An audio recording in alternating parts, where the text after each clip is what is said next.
मैं पिछले दिनों आपको बताऊं, भाई साहब समस्या की बात कर रहे थे कि समस्या में आदमी टेंशन में, समस्या में है और समस्या से हास्य प्रकट होता है। अभी पिछले दिनों में जा रहा अमृतसर तरफ सर, अब ट्रेन में सेकंड एसी उस कोच में मेरे ठीक सामने की बर्थ पे सरदार जी बैठे हुए। रात के 11 बजे जैन साहब उन्होंने टीसी को पकड़ा और बोले सर आपसे प्रार्थना। बोले बोलिए वीर जी। बोले कि ये ट्रेन अमृतसर जा रही है, 7 बजे 6:30 बजे लगेगी। बोला हाँ 4 बजे लुधियाने लगेगी, रात को 4 बजे आप प्लीज मेरे को उठा देना, जगह देना, मैं सो रहा हूं। अरे बोले सर आप किसी और को बोलिए। अरे बोले नहीं सब लोग सोए रहेंगे, किसको बोलूंगा, आप तो घूमते रहोगे, आप मेरे को उठा देना प्लीज, 4 बजे लुधियाना उतरना। मेरी नींद बड़ी खराब है जी, बड़ी खराब नींद है, आप मेरे को जबरदस्ती उठा देना, धक्के मार के बाहर कर देना, पर प्लीज मेरे को उठा देना। टीसी ने कहा कि ठीक ठीक सर ओके। टीसी ने उनको सुला दिया, मैं भी सो गया। अब 6:30 बजे 6:45 बजे जब अमृतसर गाड़ी लग गई तो मेरी नींद खुली, शोरगुल हो रहा। अब बुरी तरह से सरदार जी उनके माथे आ रहे टीसी के, और बोले क्या आदमी है यार, उठाने का बोला था उठाया नहीं, मेरी नींद नहीं खुली और तुमने बिल्कुल उठाया नहीं, अमृतसर आ गया, क्या बेवकूफ आदमी। और सरदार जी ने उनको 25 गालियां देते हुए वो ट्रेन से उतर गए। ये दृश्य देख के मेरे को भी बड़ा बुरा लगा, तो मैंने टीसी महोदय से कहा, उनका सर वो सरदार जी ने 25 गालियां दे दी, आप कुछ भी नहीं बोले। तो टीसी बोले कि ये सब तो छोड़ो, मैं तो यूं सोच रहा था कि इस सरदार के चक्कर में जिस सरदार को मैंने 4 बजे आधी रात को उतार दिया, बहुत अच्छे, वो कितनी गालियां दे रहा होगा, बहुत अच्छे, मैं उसका अनुमान लगा रहा हूं। संकट पे संकट है, बहुत दुर्घटना है, मेरे साथ दुर्घटना हो जाती है। मैं ट्रेन में सफर कर रहा, अभी राखी के टाइम हमारे इंदौर से रतलाम जाना, रतलाम मेरी बुआ रहती है, मैं बुआ को लेने जा रहा, भीड़ भयंकर। अब ट्रेन में आगे से धक्का लगा, समस्या देखना, धक्का लगा तो वो धक्का मैंने पीछे वाले को ट्रांसफर कर दिया, क्योंकि मैं सही नहीं पाया, मैंने पीछे वाले को ट्रांसफर कर दिया, तो वो अड़ गया मेरे से, थोड़ी हाथापाई की नौबत आ गई, झगड़ा हो गया। तो वो मेरे से क्या बोला, मैं 4 पंक्तियों में आप तक पहुंचा था, आनंद लेना। क्या अबे वो मेरे से बोला कि अबे तू क्या लड़ेगा, तेरा चेचिस ही खत्म है। चेचिस कहते हैं कार के ढांचे को, उसने मेरे ढांचे का अपमान किया कि अबे तू क्या लड़ेगा, तेरा चेचिस ही खत्म है, तुझे पे तो फूंक मारना भी एक सितम है, मैं बोला पटक दूंगा तुझे एक चांटे में, मैं बोला पटक दूंगा तुझे एक चांटे में, चेचिस में नहीं दम तो क्या इंजन में तो दम है, चेचिस इंजन में तो दम है। तो अब दुर्घटनाएं हो रही हैं, सब चीज हो रही हैं, लेकिन आप हर प्रकार की स्थिति से जीत सकते हो मोटिवेट होकर के, लेकिन मेरा यह मानना है कि आप महिलाओं से नहीं जीत सकते। हाँ महादेव नहीं जीत पाए अपनी पत्नी से, राम नहीं जीत पाए सीता से, जाना ही पड़ा मृग के पीछे उनको, तो आप और हम क्या जीत सकते हैं। मनीष भैया अभी थोड़े दिन पहले की बात, मैं आदरणीय जानी भैया के साथ, सुदीप भैया के साथ, इनके साथ बनारस तरफ यात्रा में गया, उत्तर प्रदेश। अब उधर गया तो बनारस में मैंने 1000 रुपए की साड़ी ली, दोनों मेरे अग्रज, दोनों बड़े भैया मेरे साथ में, मैंने 1000 की साड़ी ली और वाइफ को कॉल किया, मैंने कहा श्वेता मैंने 500 रुपए की साड़ी ली है, मैं तेरे को यहाँ से पार्सल कर रहा हूं, तू देखना। बोले ठीक है, 500 रुपए की। मैंने कहा हाँ बनारस में तो ढेर है, तू देखना आनंद लेना। मैंने ये बोल करके फोन काट दिया, साड़ी पार्सल कर दी।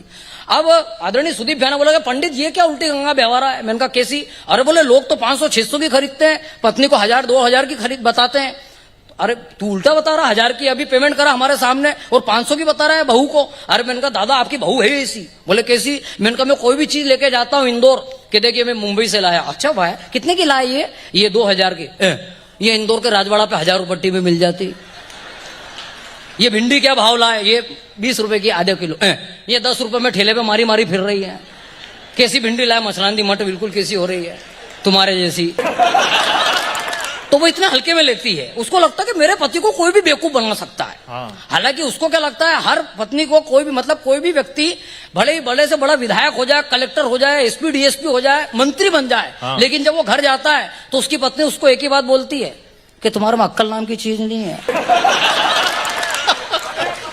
और अगली बात पे ठाका तालियों के साथ गूंजेगा आपका कि वो पति भी हाँ ही हिलाता, गर्दन हिला के हाँ ही भर रहा होता है, क्योंकि वो सोचता है कि अगर मेरे में अकल होती तो इससे ब्याह कौन करता। बहुत अच्छे, इस पे ज्यादा ताली आई आपकी। 12-15 मिनट हो गए प्राण निकलते। हाँ भाई स्वागत। तो मैंने क्या कि आपकी बहू है ऐसी हल्के में लेती, तो मैंने इसीलिए 1000 की साड़ी 500 की बताई। बोले ठीक है वेरी गुड। अब अगले 2 दिन बाद हम लखनऊ में थे, उसका फोन आया, बोले साड़ी मिल गई। मैंने कहा 1 नंबर, चलो बढ़िया। कैसी लगी साड़ी। बोले बहुत शानदार लगी। मैंने कहा चलो बढ़िया, 500 में क्या। और बोले नहीं बहुत अच्छी लग रही साड़ी, एक और बात सुनो। मैंने कहा हाँ क्या। बोले कि साड़ी तो बहुत अच्छी लग रही मेरे को तो, लेकिन वो पास वाली विमला भाभी को साड़ी और भी अच्छी लग रही थी। आपने 500 रुपए में खरीदी थी, मैंने 700 रुपए में टिका दी। अब बताओ, ये मरण हो रहा है। लेकिन बड़ी स्थिति खराब है साहब, बहुत विचित्र स्थिति है। आइए मैं चीजें को अब धीरे धीरे समेटता हूं, क्योंकि हमें आदरणीय आशीष भैया को, सुदीप भैया को, जानी भैया को, सभी को सुनना है क्या। तो अब अभी पिछले दिनों की बात है, एक गांव के मंदिर में ड्योढ़ी पर एक महिला भीख मांगा करती थी। तो 10 दिन से उस गांव में जो चातुर्मास करने के लिए संत आए थे, तो उन्होंने देखा कि ये बूढ़ी अम्मा भिक्षावृत्ति करती है मंदिर की ड्योढ़ी पर बैठकर। तो उन्होंने जाकर के संत ने पूछा उस अम्मा से कि अम्मा आप भीख मांगती हैं इस वृद्धावस्था में, घर में कोई नहीं है। तो उन्होंने कहा कि नहीं बाबा जी, जो पति थे वो तो सिधार के 20 साल पहले बेटे को पढ़ा लिखा दिया, वो विदेश चला गया है, वहां नौकरी करता है। अरे बोले विदेश चला गया, नौकरी करता है, आपको कुछ पैसा नहीं भेजता? बोले नहीं, अब वो हर महीने एक चिट्ठी जरूर भेजता है बाबा जी, लेकिन मैं तो अनपढ़ गवार हूं, पढ़ना मुझे आता नहीं। अब बच्चे ने हो सकता कुछ समस्या लिखी हो तो बस चूम लेती हूँ, छाती से लगा लेती हूँ और दीवार पे चिपका देती हूँ। ये सुनकर के संत को कुछ संकोच हुआ, कुछ संशय मन में प्रकट हुआ। उन्होंने कहा कि अम्मा हमें घर ले चलोगी? अरे बोले अहो भाग्य हमारे, आओ आओ महाराज। वो बूढ़ी अम्मा अपने घर लेके गई। जैसे ही संत ने घर में प्रवेश किया, देखते क्या है कि घर की तीनों दीवारों पर 30-30 हजार, 40-40 हजार के ड्राफ्ट लगे हुए हैं, चेक लगे हुए हैं। वो संतान हर महीने अपनी माँ को पैसा भेजती है ताकि माँ का जीवन यापन हो, लेकिन माँ अनपढ़ गंवार होने के कारण उसका मोल नहीं समझती, उसका महत्व नहीं समझती, बस चूमती है, सीने से लगाती है और लगा देती है।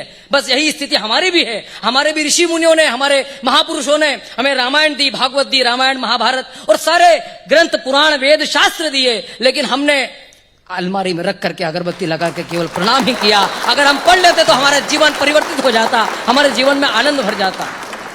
आज आवश्यक है सनातन की उन बूंदों को संभालने का, उस अमृत की बूंदों को पान करके और अपने जीवन को धन्य करने का। मैं 4 पंक्तियों में बात समेटता हूं कि आपने इस होली के उत्सव पे एक कार्यक्रम किया है, और ये होली का उत्सव या दिवाली का उत्सव तब उत्सव हो सकता है जब 60 डिग्री सेंटीग्रेड में खड़े होकर के या -20 डिग्री सेंटीग्रेड में खड़े होकर के देश के नौजवान हमारी रक्षा करते हैं। आज जब पूरा देश, पूरी दुनिया युद्ध के पैमाने पर खड़ी है, तब भारतीय सेना के उस पराक्रम को प्रणाम करते हुए मैं 4 पंक्तियां आप मेवाड़ वालों को समर्पित करता हूं, क्योंकि राजस्थान से सबसे ज्यादा अगर भारतीय सैनिक जाते हैं तो सबसे बड़ा गर्व राजस्थान के लिए हुआ करता है। क्या बात है। 4 पंक्तियां पहुंचा करके मैं स्थान ग्रहण करता हूं। आप लोग मुझे विदा कीजिएगा, और तालियां मेरे लिए नहीं, भारतीय सैनिकों के लिए और उस देश के प्रधान के लिए दीजिएगा जिसने ये परिवर्तन जो मैं सुनाने जा रहा हूं वो परिवर्तन किया है कि दौलत छोड़ी, शोहरत छोड़ी, सारा खजाना छोड़ दिया।